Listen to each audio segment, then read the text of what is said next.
Sa mga ninong at ninang dyan, habol na po sa pamimili sa Divisoria para makahanap at makapili po kayo ng ipangreregalo sa inyong mga inaanak at iba pa.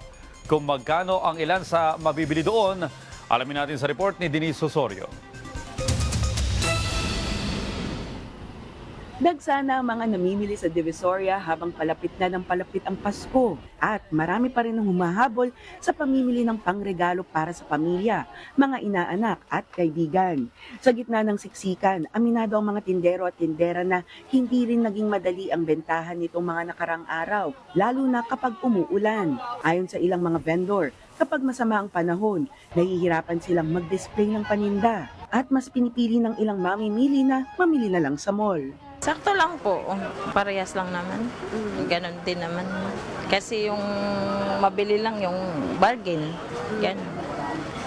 Kasi yung mga tao matipid na din, mautak na din sila.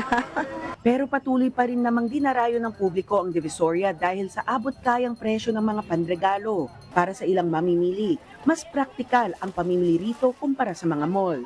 Bili po kami kasi mas mura onte. Kasi pag sa mahal na po. Kasi pag bumili ka, mamahalin, masisira din po kasi agad. Ayan, mura lang po kasi kahit sa sira lang, okay lang po kasi magaan lang sa bulsa. Isa sa pinakamabili pa rin ang mga pambalot ng regalo, ang Christmas wrapper. Mayroong 5 piraso sa halagang 20 pesos, habang 35 pesos naman ang 10 piraso kung iisang design.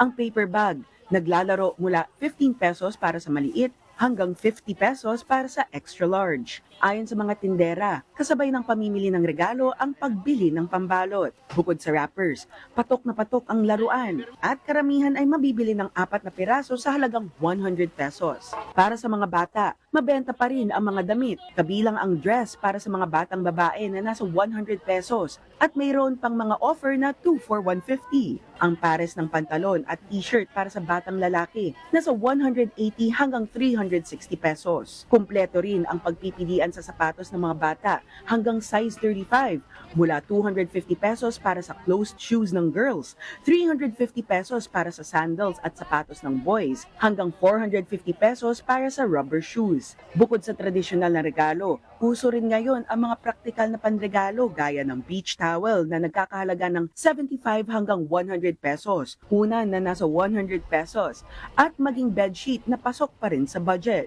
Sa kabila ng pagtaas ng presyo ng bilihin at epekto ng sunod-sunod na bagyo at lindol sa kabuhayan ng marami, nananatili pa rin ang diwa ng Pasko sa mga Pilipino. Alam mo naman yung Pinoy pagdating sa ganyan, naglalabas talaga ng pera. Kahit mahirap ang buhay, pinaglalaanan. Para sa mga mamimili, sinisiguro nilang pasok pa rin sa bulsa ang kanilang pinamimili ngayong Kapaskuhan.